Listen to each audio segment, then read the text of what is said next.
بسم اللہ الرحمن الرحیم۔ السلام علیکم ورحمۃ اللہ۔ پیارے دوستو، آج کی ویڈیو ان لوگوں کے لیے خاص ہے جو اپنی بیوی سے پچھلے مقام یعنی دوبر میں ہم بستری کرنے کے شوقین ہیں۔ بیوی سے ہم بستری کرنا نہ صرف میاں بیوی کی ضرورت بلکہ باعث ثواب بھی ہے۔ بیوی سے ہم بستری کرنے کو آپ صلی اللہ علیہ وسلم نے صدقہ کہا ہے۔ بیوی سے ہم بستری کرنے سے پہلے آپ کو کیا کیا کرنا چاہیے جس سے آپ کی لذت میں بہت زیادہ اضافہ ہو جائے؟ محترم ناظرین، اس عمل سے ہونے والے نقصانات کے بارے میں آج ہم آپ کو ایسی حیران کن معلومات دیں گے جسے سن کر آپ کے ہوش اڑ جائیں گے، اور ویڈیو کے آخر میں ہم آپ کو یہ بھی بتائیں گے کہ آج کے جدید ڈاکٹروں کے مطابق اس عمل سے انسانی صحت پر کیا اثر پڑتا ہے۔ تو سب سے پہلے آپ یہ جان لیجئے کہ عورت کی پچھلی شرمگاہ میں جماع کرنا گناہ کبیرہ ہے، چاہے حیض کے دنوں میں ہو یا عام دنوں میں۔ نبی کریم صلی اللہ علیہ وآلہ وسلم نے ایسا کام کرنے والے پر لعنت کی ہے اور فرمایا ہے ایسا شخص ملعون ہے جو عورت کی پچھلی شرمگاہ میں جماع کرتا ہے۔ بلکہ نبی کریم صلی اللہ علیہ وآلہ وسلم نے یہاں تک فرمایا جس نے حیضہ سے جماع کیا یا بیوی کی پچھلی شرمگاہ میں جماع کیا یا کسی کہن یعنی نجومی کے پاس آیا تو اس محمد پر نازل شدہ قرآن سے کفر کیا۔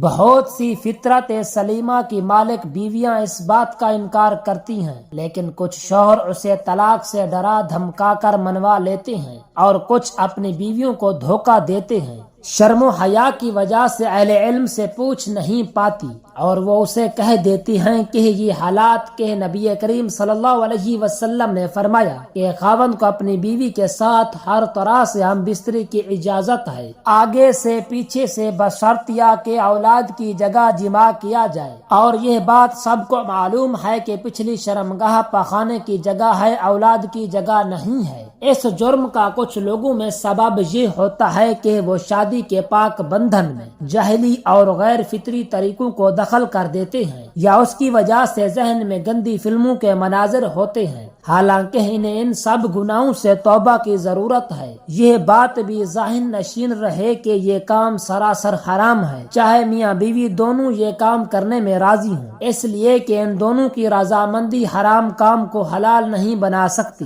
علامہ شمس الدین ابن القیم الجوزی رحمۃ اللہ علیہ نے اس فعل کی حرمت کے بارے میں کچھ حکمتیں اپنی کتاب زاد المعاد میں بھی ذکر کیے ہیں۔ آپ کہتے ہیں کہ کسی نبی کی شریعت میں جائز نہیں ہوا، اور اگر اللہ تعالیٰ نے فرج آگے والی شرمگاہ میں حیض کی حالت میں صرف اس لیے حرام کیا ہے کہ عارضی طور پر اس میں گندگی ہوتی ہے، تو اس کے بارے میں کیا خیال ہے جو ہمیشہ ہی گندگی کی جگہ ہے؟ بلکہ اس میں نقصان بھی ہے کہ اس فعل سے نئی نسل پیدا نہیں ہوگی، اور یہ بھی ممکن ہے کہ لوگ خواتین کے دور سے آگے چلتے ہوئے بچے کے ساتھ بھی غیر فطری کام شروع کر دیں گے۔ عورت کا بھی اپنے خاوند پر حق ہوتا ہے، اور دوبر میں جماع سے اس کی حق تلفی ہوتی ہے، جس سے عورت کی شہوت پوری نہیں ہوتی اور اس کا مقصود بھی حاصل نہیں ہوتا۔ اللہ تعالیٰ نے ہم بستری کے لیے نہیں بنایا اور نہ ہی اسے اس کام کے لیے تیار کیا ہے، چنانچہ فرض چھوڑ کر دوبر میں ہم بستری کرنے والے اللہ تعالیٰ کی حکمت اور شریعت دونوں سے باہر نکل جاتے ہیں، اور اس کام سے مرد کو نقصان ہوتا ہے۔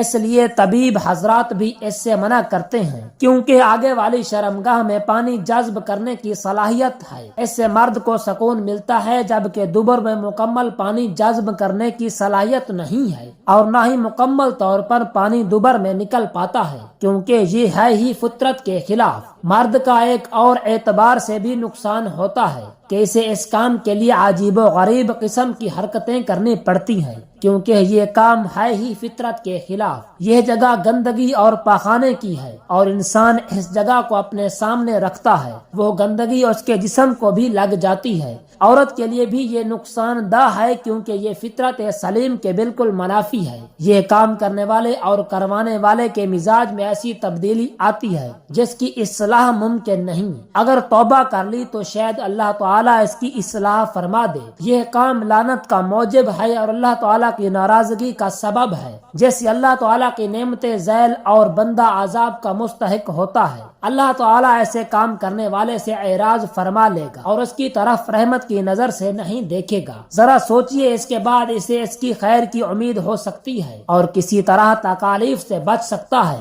انسان کی زندگی کیسی ہوگی جب کہ اللہ تعالیٰ کی لعنت اس پر برستی ہو اور اللہ تعالیٰ اس کی طرف رحمت کی نگاہ سے نہ دیکھے۔ اس کام سے حیا کلی طور پر رخصت ہو جاتا ہے، حالانکہ دل کی زندگی حیا سے ہی ہے۔ اگر دل سے حیا ہی مٹ جائے تو گناہوں کو بھی انسان اچھا سمجھنے لگتا ہے، تو اچھی چیزوں کو برا جاننے لگتا ہے۔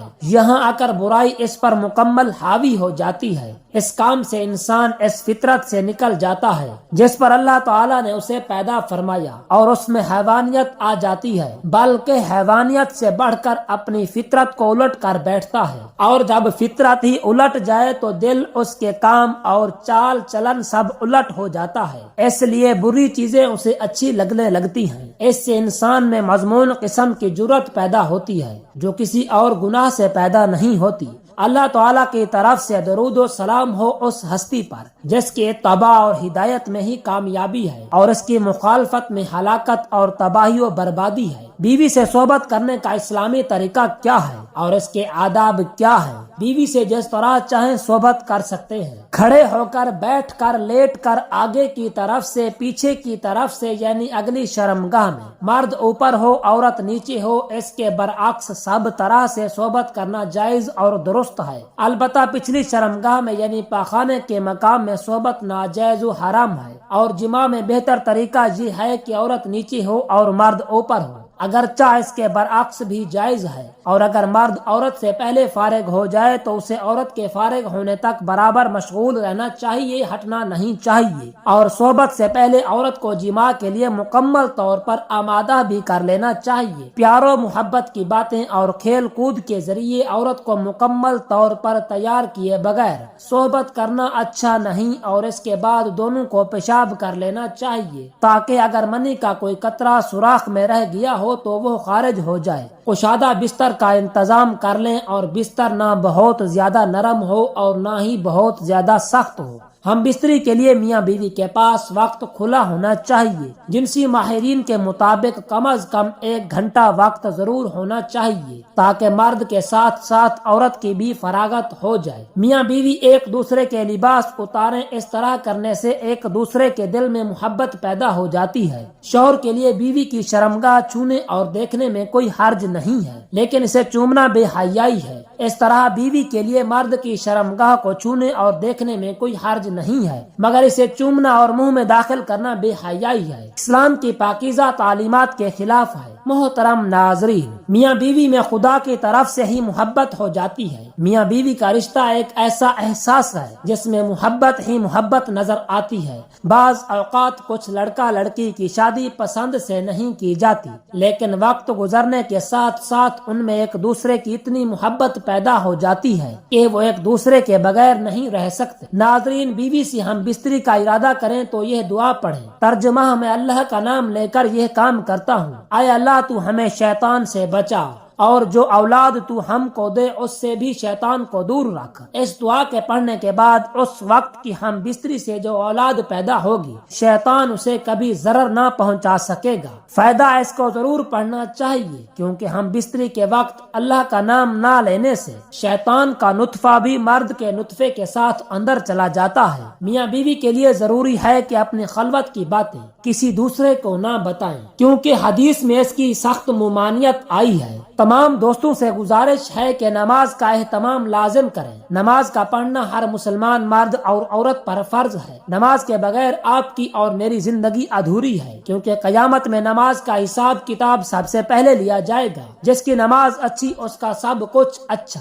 اس کا حساب و کتاب اچھا۔ اللہ تعالی ہم سب کو 5 وقت با جماعت نماز ادا کرنے کی توفیق عطا فرمائے۔ اللہ تعالی ہم سب کو اپنی بیوی کے ساتھ محبت کرنے کی توفیق عطا فرمائے۔ آمین ثم آمین۔ جزاک اللہ۔